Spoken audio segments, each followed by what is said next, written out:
Welcome to the Radical Lifestyle Podcast, brought to you by Generation to Generation, where you will be inspired by the past, equipped for the present, and prepared for the future as we engage in conversations with people from around the world. Hello everyone, this is Andrew and Daphne from Generation to Generation, and our guest today is Noam Cohen. Noam and his wife, Deborah, have both been on before, but Noam, for people that don't know who you are, can you just say a bit about where you're from and what you do? Okay, I was born in Jerusalem, actually, to a Jewish family, conservative, usual style, being in the army for 3 years. And then because I'm kind of an intellectual family, I also went to university. This is usually the routine. This is how things are going in Israel. So at the age of 21, that's when I decided to go to university and to learn physics, mathematics, all these crazy things. But that didn't work out because of the First Lebanon War, 1982.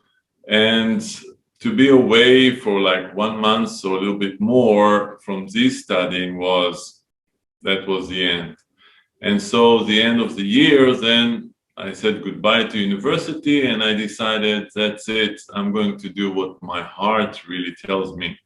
And that is to go to the Far East, to Japan, to learn the art of the ninja. Wow. Well, let's backtrack. That was a very fast speed of a very great adventure, I think.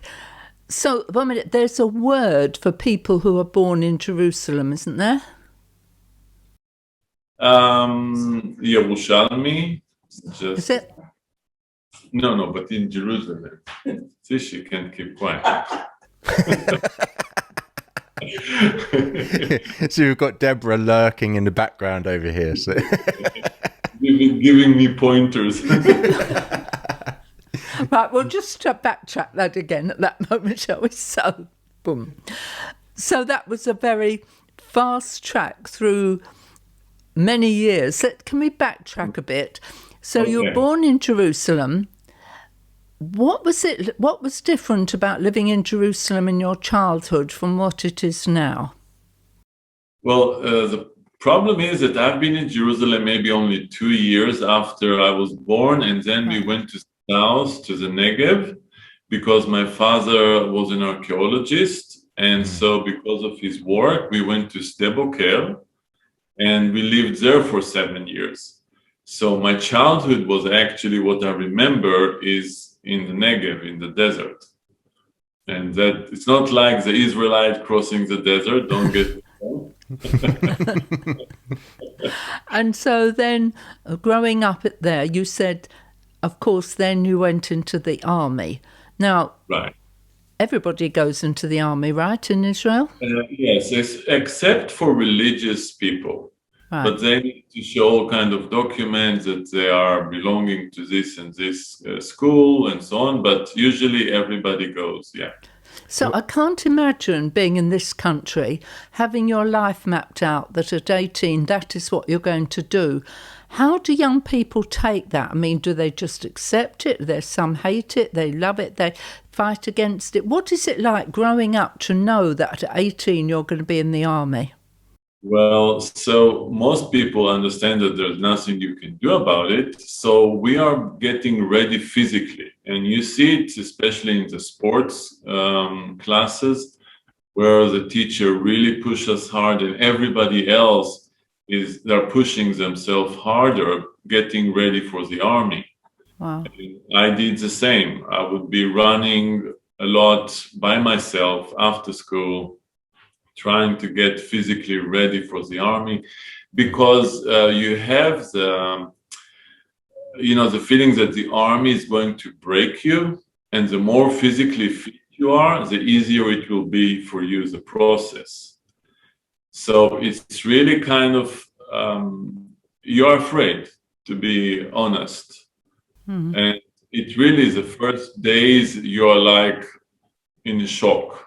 It's like culture shock. It really is. So really getting ready for the army is something that many boys, girls not so much, because Girls easily go to office work and such things. We're talking about mainly boys. Girls also do only 2 years, and girls also, if they are married, then they don't go to the army. If they are married at 18 already, they don't go to the army. So it's mainly, we're talking about boys, young boys that reach 18. And then there is, at least in my age, there was really a competition about going to the elite units, going to the Air Force or going to commando units. Like I wanted to go to Golani. Golani is an infantry, well-known infantry. Not that, I mean, it's not like a high class, like a commando, but it was still an infantry unit that's where I wanted to go. And nobody wanted to go to the tanks, including me. But the army doesn't really give you 3 options. Tell us where you want to go. So the third option, I said the tanks. And that's where they sent me. So, it's interesting. So actually, really, your boot camps for the army kind of start in school. Unofficially. Yeah, and what's interesting is that 2 years of my service in the army, I was actually teaching recruits that just finished high school and came for the tanks course. You get 3 months of infantry training, and straight from high school. So they came to me, and I was a sergeant by then, and I would be teaching them the basic of infantry. And I did that for 2 years, and I just loved it. Wow. What did you love about it? I loved it that I wasn't stuck in the tanks. Yeah, I understand that. I didn't want to be in the tanks in the first place. I wanted to be in infantry. So for me, to be just focused on infantry for 2 years was a blessing from the Lord. Why were you so against wanting to be in the tanks? You feel confined. You're like in a closed, small area, and I like the freedom, and I always wanted to go for infantry anyway before that. So it was like a compromise. Okay, the army wanted me in the tanks. Okay, but I managed to get to the point that I was just doing infantry. So in the end, I got it my way, thanks to the Lord. When people come out of school, does it, according to how fit you are and things like that, does that bear any impact on the departments you end up getting put in, or is that more down to education? How do they decide where you go? Okay, so for me, for example, because I took Arabic, very high class, and I could learn, I actually learned to read a newspaper in Arabic. So the army wanted me to go for intelligence. Even though I didn't want to, I came, they asked me to come for examination, 6 hours. Examination for intelligence. But I didn't want it to anyway, so I just did it, whatever. So it does go according to what you do in high school and your IQ, but also physically. Like I wasn't fit because my eyes, I had glasses. So immediately I couldn't go to the Air Force and I couldn't go to commando units, because that's units that you have to be physically fit perfectly. So you said for the girls, if they're 18 and married, they didn't have to go. Was there a rush of girls trying to get married so they didn't have to go to the army? No, but there are cases when girls get married before 18, but it's not like it's popular or common, especially not in my days. No. But for girls, it was much different. It's really, they had some infantry, but much shorter. And like I said, mostly they put them in teaching positions. Like when I was in going through the course of the tanks, so they put women to teach about the tank. So we learn all kind of theory, So the girls were being the teachers. During your time in service, were there any conflicts? What kind of situations did you have to deal with during that time? Okay, well, the very beginning is hardest because the army tried to break you. And in those days, it was tougher than now. You don't have a phone that you can call your parents, hey, the commander is treating me bad, like nowadays. It was you were at the mercy of your commander. And they broke you down. I many times I end up crying. Are there in our marches, because they push you until you're broken. And even though you're crying, they still push you. Wow. That's why the army breaks you and then remold you. So you're becoming like a machine that is immediately going on obeying, immediately very aware of timing. Everything was done on timing. To eat 7 minutes, to dress 4 minutes, or to go up 30 seconds, give me 5 seconds. Timing, everything from the morning you wake up, everything is by the clock. Wow. So how do you feel, how did you change during the army? I mean, you went in one person, presumably you came out another person. Yeah, I was very fragile, soft, sensitive, and I become tougher, more bold. And but what's really actually I put as a barrier between me and the army is my detachment. One of things of my character is to be detached. It's much easier for me to be detached from people than be detached from myself. So meaning if I feel a little bit not good, then, oh, wow, it's like, oh, I need to call a medic, But to be detached from people, if people did something or this, I just brush it off. I have no problem. So from that aspect, the army didn't change me as much. And also when I was taking part in the war, also that helped me as well, because I would just be reading a detective books before we are going to battle. So how did they prepare you for war? I mean, you don't grow up as a child and that isn't in you naturally to go to war. How to go out to have to possibly take a life? That's not something people just go, oh, I could do that any day of the week. How do you prepare you for that mentally to be able to do that? So the first thing is to obey. You're focusing on obeying. You're focusing on fulfilling your mission, and it's all under the pressure of the time. So see, one of the problems is that we have too much time usually when we're outside of the army. So we think. The more we think, the more we have worries, the more we have obstacles. But when the army put time, 3 seconds, 5 seconds, 1 minute, go, you don't think. You're becoming like a machine. You just do.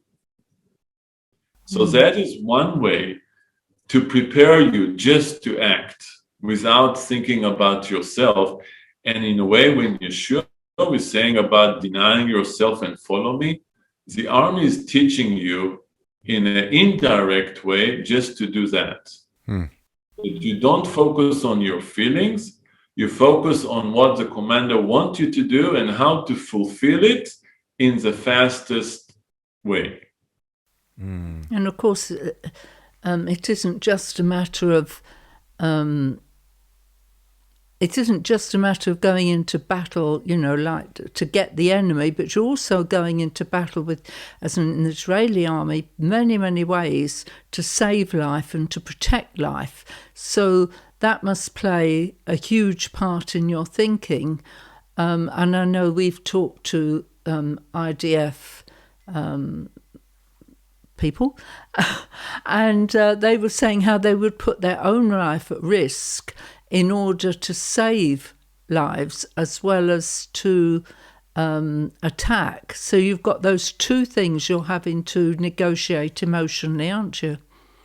Right. But again, it's it's not so much from ideology, it's really your friends, the ones that you're fighting with.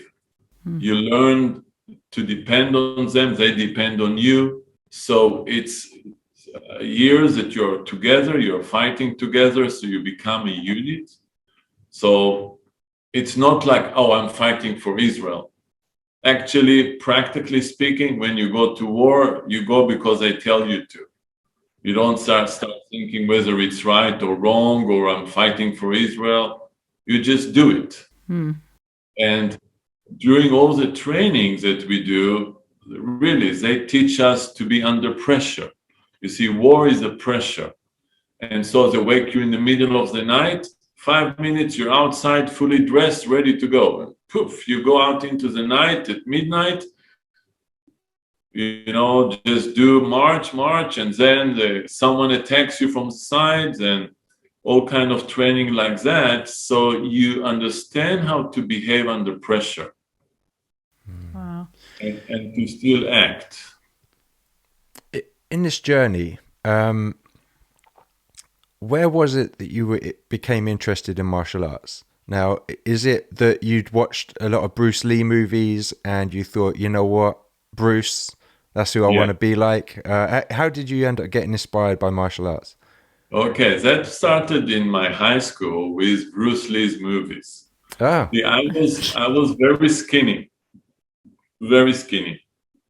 and so I was always the youngest in my class. And so I was always teased, and sometimes, students torment me and so on. And I love the idea that someone skinny and short could be so strong and fast. And I love the beauty of his movements as well. Not just the fact that he was fast and strong, but I love the beauty of his movement. That's where the art comes in. Where it's martial art, that's where the art comes in, and I could feel it, I could sense it, and that's why I wanted to learn the art part, and that's why I decided to go to the Far East. I mean, you can learn martial arts here in Israel, but the focus is not on the art in Israel. The focus on practically defending yourself or attacking. Yeah, the Israeli martial art being Krav Maga. Exactly. And it's a very straight to the point martial arts. Yes, like very you said. Practical, down to earth, yeah. And so where in the journey did you then go, actually, you know what, I'm done with my service, and instead of going for a job or something like that, where was it that you said, you know what, I'm going to the Far East, this is what I want to do? Okay, well, it didn't go like that because in Israel, it's not easy just to find your way because you have family, you have relatives, friends. So unless you're 100% sure of your way, it's very difficult. So my parents, like I said, my mother was a high school principal. My father was a high level of professor of archaeology. So they put the pressure on me to go to university. And I loved astronomy. And I wanted to learn astrophysics. So I thought, okay, well, after the army, I went to learn in university, and it's really close to my house, the Hebrew University. It's like I would walk to the university, like 15 minutes or so, and I was there. So first I went to university. And then, as I said, that the war has changed the whole schedule. Yeah. And that's when the first plan, the plan that I'm going to university and become something with that, when that went down, then it was like, okay, so now what? And that's when I said, okay, now I can really carry out my dream. Because that was a dream from childhood. I wanted to go to China to learn Kung Fu, to be like Bruce Lee. That was my dream. But in those days, China was close to Israel, so I couldn't go to China. And it was actually through one of my recruits in the army that he told me about this ninja school. There was one ninja school in those days, and he told me about it. So I was fascinated. And I went and I tried it. And says, wow, okay, I'm going for it. And that's when I finished this possibility of the university. When that was out, then I said, okay, now I'm focused on carrying out my dream. That's how it came to pass. So what was it like? I mean, one, I don't know how you even sign up to be a ninja, and what's the first day like? You know, you have to break a certain amount of wood in a punch, and then if you can break 5 boards, then you're you're accepted into. What does it look like to join? No, that is karate. What you're talking about, breaking board, is karate. And I tried Shotokan, which is a type of karate in Israel, but I didn't feel good about it. It's like you feel with your body if it fits you or not, and I saw that it's not that. But when I learned the art of the ninja in Israel, I loved it because it doesn't require strength. Remember, I was weak, I was skinny, and it's not about strength, it's about speed and technique. And you use the power of your opponent against him. Like if he's heavy, he can really fall heavy.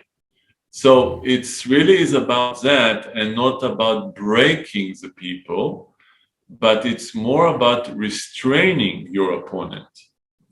And that's why when I learned it in Japan, there were many policemen studying it with us, because a policeman is better that he learn how to restrain than to punch and break the ribs of someone, because then he may be sued. So restraining is what is very needed. So how did you get connected to where you went in Japan, and what did it look like? Did they have sort of some introduction into it for you to see what it was like before you fully signed up? What did that look like? Okay, so I was in school in Israel learning ninja, and I had already in my mind that this was it.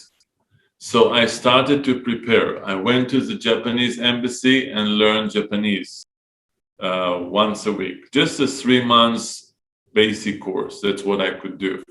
Then I started working. I lived with my grandmother, so I didn't need to pay rent. And I was working in a hotel, and I was studying the ninja all together.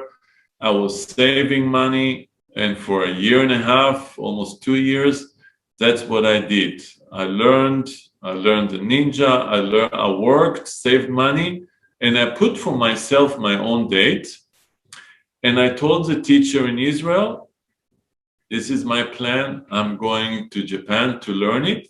So he gave me a letter to the teacher in Japan, and he told me exactly how to get there. And so I decided my date, and I still remember it was like carrying my dream, and I would, from the hotel roof, I would look to the horizon and say, wow, 4 more days, 3 more days. I would count the days before my departure. And then I just took a big bag and went to Japan. Wow. Fulfilling people's dreams isn't always easy. You had goals, you prepared yourself, you knew what you had to do, you set a time limit, and you worked towards it. I think sometimes people feel, they're going to fulfill their dreams by waking up one morning and it's all going to arrive. Not always like that. Right. I also had to fight temptations. Don't forget, I am 21, 22, lots of energy. And I had some girlfriends, 1 or 2 actually. And then I would also say, I cannot go to the theater because I'm saving money for Japan. You see, because I knew I cannot get into a relationship, because if I get into a relationship, I may have to postpone my trip, and I can't do that. So I had to be really disciplined and really put myself in a very frame of a monk. My friend told me, "You live like a monk."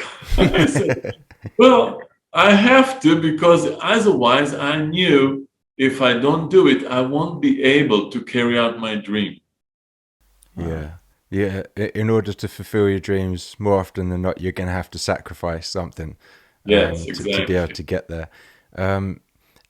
Presumably, once you sign up, you don't just, you know what, I've joined, I'm now a ninja. Presumably, there's a whole process before you can sort of claim the title, if you like. How many years were you involved with that? What did it, you know, do you Okay. reach a certain point and they go, okay, you're qualified, here's your No. certificate? Okay, I'll explain the process. When you said about breaking boards, so I was preparing myself when I was training to go to Japan. So I was running on the beach, I was swimming, and I was doing a lot of stretching. And this is something that is essential, to be flexible. I needed to be very flexible, because the whole issue of the ninja is to be soft and flexible. And then you can adjust to the other person. If you are stiff and your body is stiff, that's what the Japanese think, that stiff mind, stiff body, and the opposite, because the body affects the mind, and the mind affects the body, and the body affects the mind. So if you do stretching exercise, it helps you to be flexible in your mind as well. And the ninja, the whole thing about the ninja is really to be able to sneak. That's what ninja mean. It's a person that sneaks. Now, he's black because most of the time they did it at nighttime. But if it was snowing, they would be all white. A ninja dressed all white because it's snow. Everything is white, so you become white too. And that is one of the things that you learn, is to adjust and to be soft and flexible. And the very thing that you do in the very beginning of every training is rolling.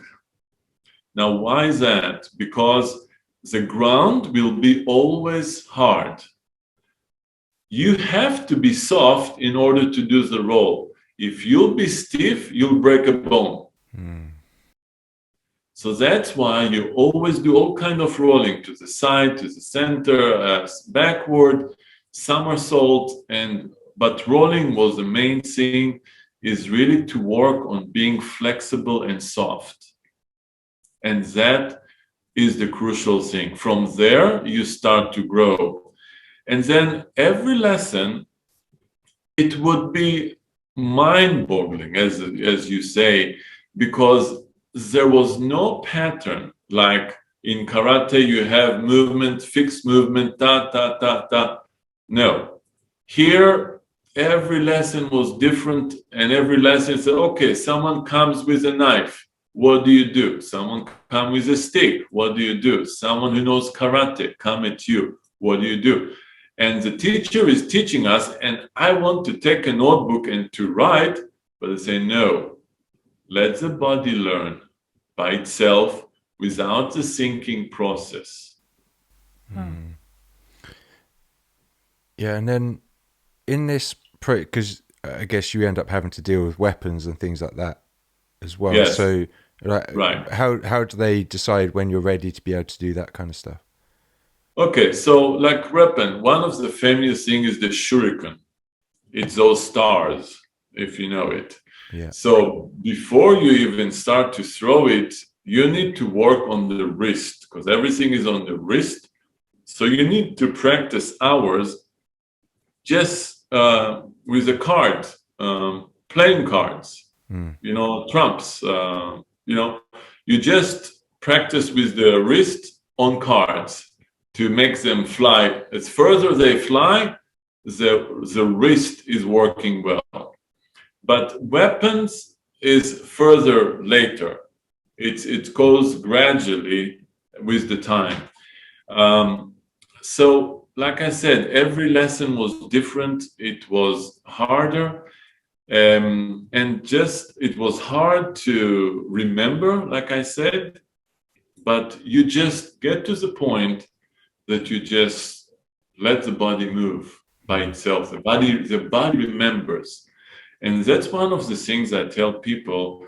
Like when you rode the bicycle at the age of 5, you will remember forever.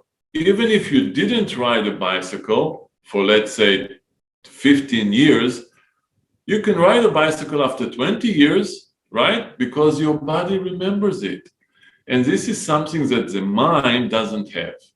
Like we forget whatever we learned in math in high school, the very basic we do remember, but all these scales and everything, we just forget it, right?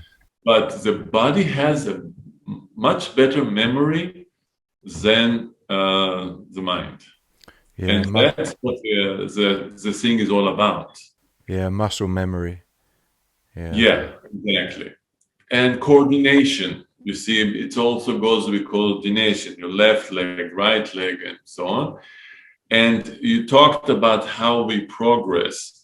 So it takes some time. I was like 4 years studying this martial art, and I was like 3 times a week going to the dojo. Dojo is in Japanese for the place where you practice martial arts. And I would go there and practice that, and practice a lot, of course, on my own free time, doing a lot of rolling on my free time. And then I would do rolling on the ground. In the dojo, it's kind of soft. I mean, it's a bamboo floor, but still it's softer than the ground, of course. So I got to the point that I could do rolling on the ground, on hard ground. But that was only after some time that I did the rolling and I was really in good condition. So that's a progress. But then there is something very unique about the ninja. How you get from the belts is the teacher. The teacher see how you move and he understands. Oh, okay, you're good enough for brown belt. Or I got my black belt after a year and a half or so. So he told me, Noam, you're good. You're good for black belt. You don't have a test. Right. Until the fifth dan, the fifth black belt. Now this is really interesting. There is a test. From the fifth further, there are tests. And the test is very simple, but very interesting. The student sits, the teacher is behind him with a bamboo sword. Now, the teacher really tried to make feelings that he's angry, that he really wants to hit the student on the head or whatever. And in his own time, he tried to hit the student. If the student managed to move at the right time and dodge, he got fifth belt. Just like that. Wow. We should try that later. I'll try and hit you with a stick. You don't practice on your wife now, do you? No, I'm saying once I accepted the Lord and the Lord is in my life, I tell people now I'm focusing on giving the other cheek. I guess with that test, I mean, I guess it's, you feeling that moment. And so, which I guess a lead on is how much of it has a spiritual element to it. I guess it's not all just physical and mental. There's a spiritual element to all of this. It's mental. It's not really spiritual. It's really mental. It's about being able to close yourself and to just focus on receiving. And that's one of the things that you learn with the practice, the daily practice, is to feel instead of think. you feel your opponent and you act accordingly. So your whole process of movement is changing the longer you are practicing it. And that's when you can get to the point that you can be focused on just receiving and acting upon it. When you feel danger, I feel danger, you would feel like something is rushing at you and you would dodge. So, what, I don't know how to phrase it, what type of Jew were you? Were you religious Jew, just Orthodox? Where did you stand? Okay, I was from a conservative family. Right. So, meaning that we did all the feast. On Friday night, we prayed over the bread and the wine, or welcoming the Sabbath. But we drove on Shabbat, and we didn't go to synagogue only on the Day of Atonement, or maybe Rosh Hashanah. But so we're not really religious. And when I came to Japan, I was in completely different mode. I was there, I saw myself as a human being.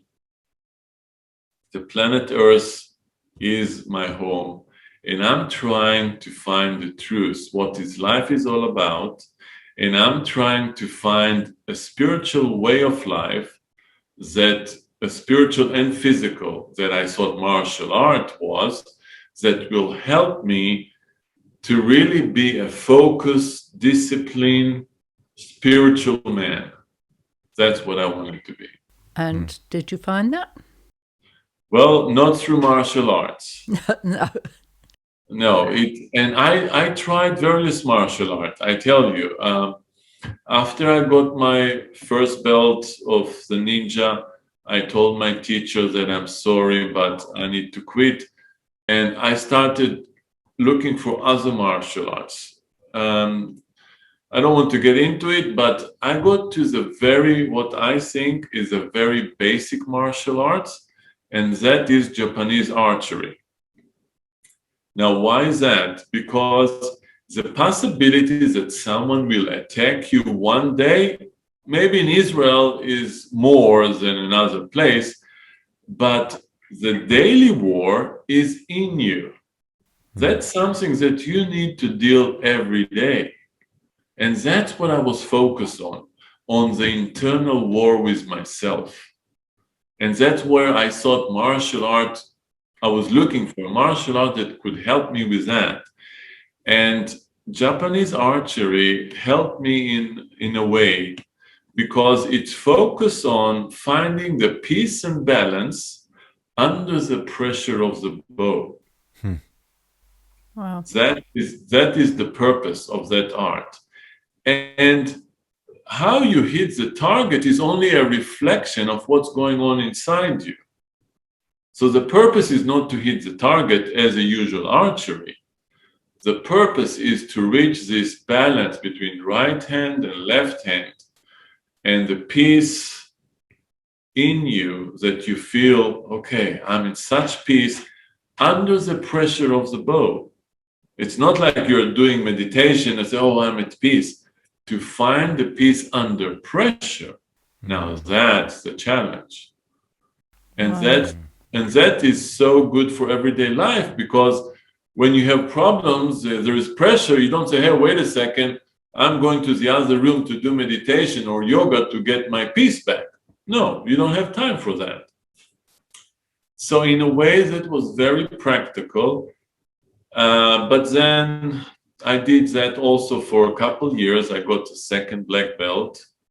I really went into that because it's really deep, and I thought it's really helping me out. But after that, once I got married with a Japanese woman, then it was like my martial arts career has ended. And now it's another season started. That's the way I saw it. That's the way that was practical.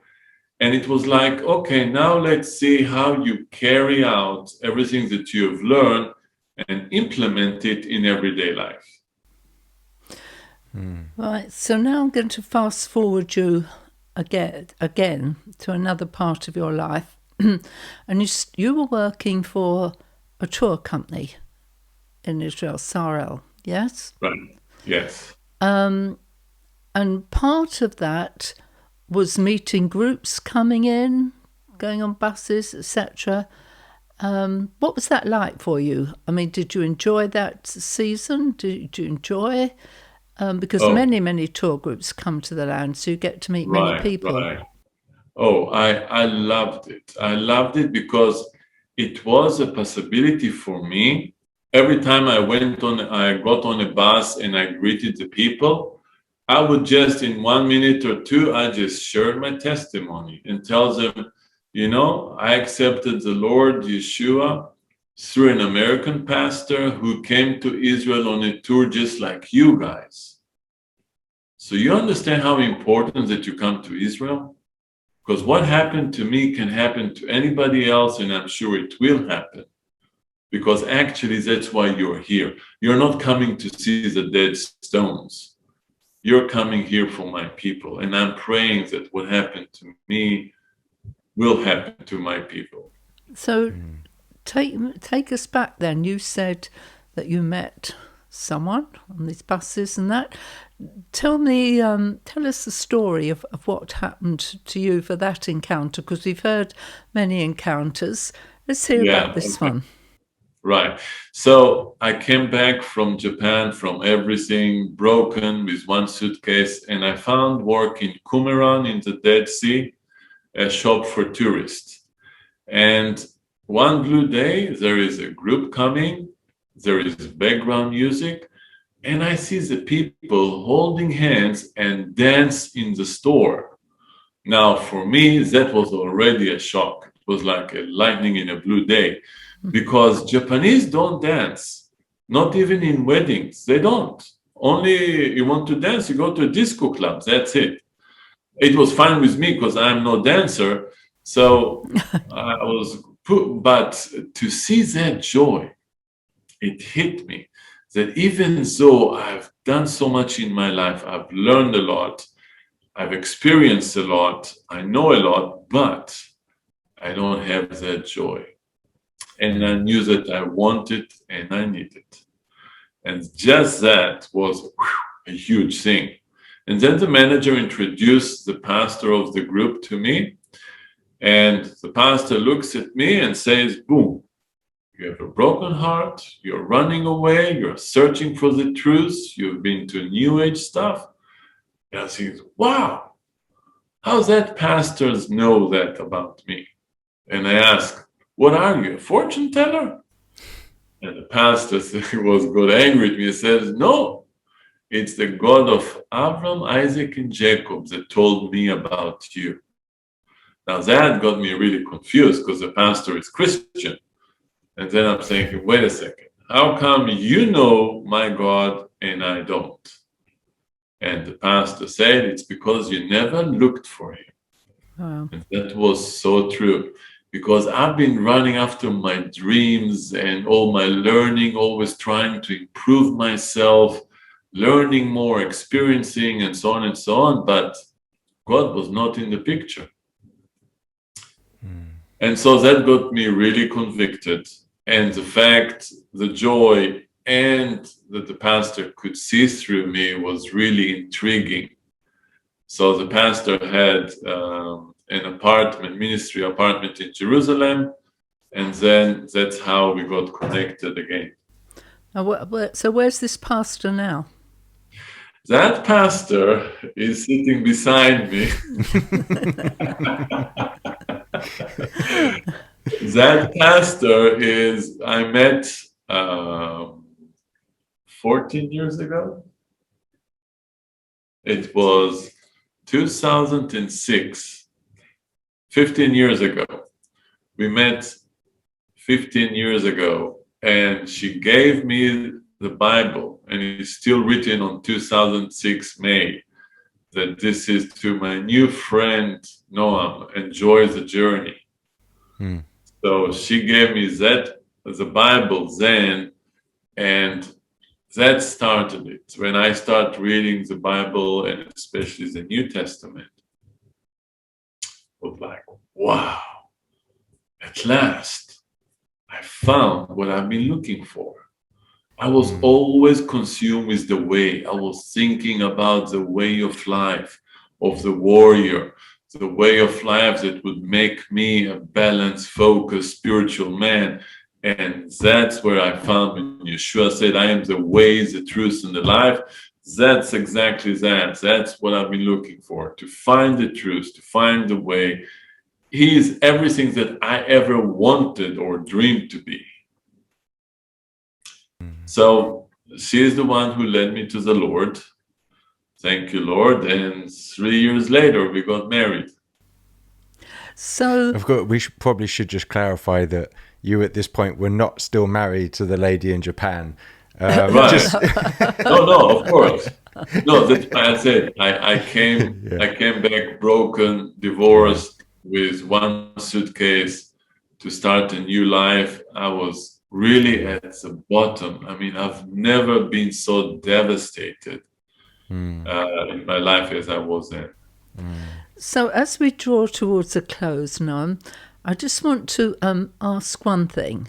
So you found Yeshua and you became a Christian, did you?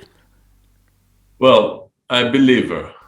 Yeah. Can you clarify that? Because many who are listening would say, Noam became a Christian, but that's not the way we look at it or you look at it. So, as we're coming to a close, can you clarify what did you become?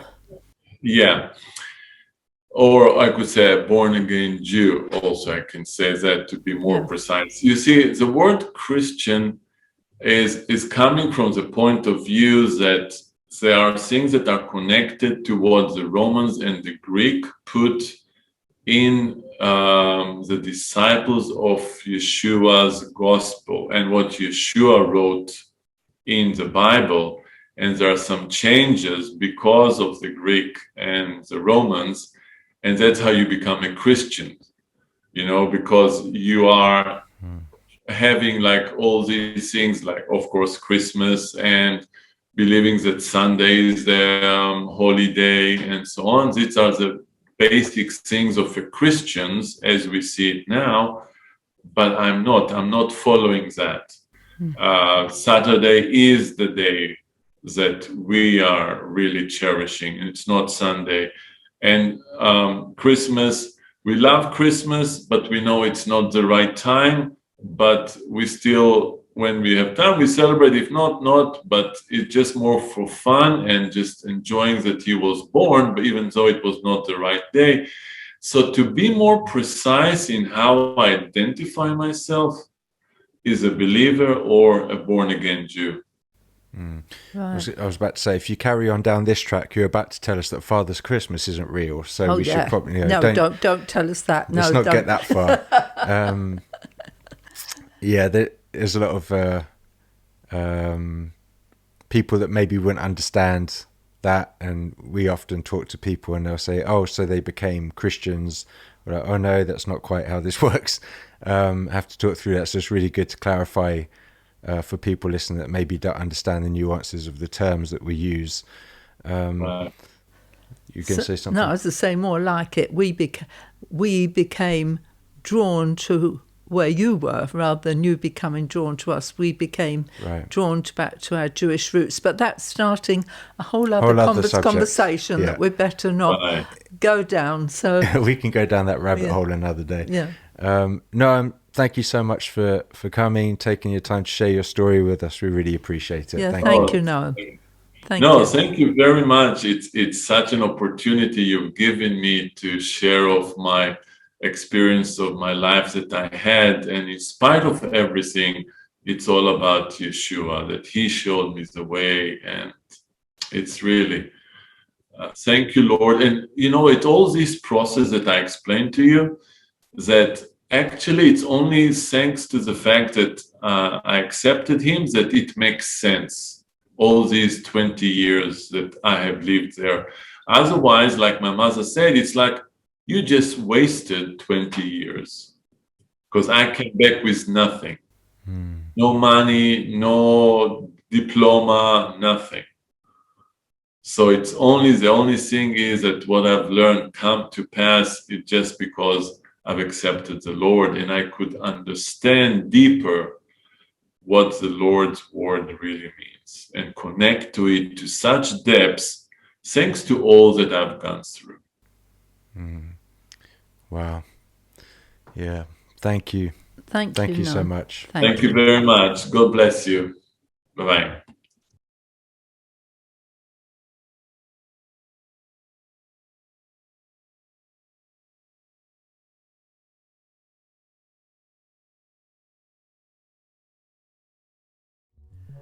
Thank you for listening to this episode.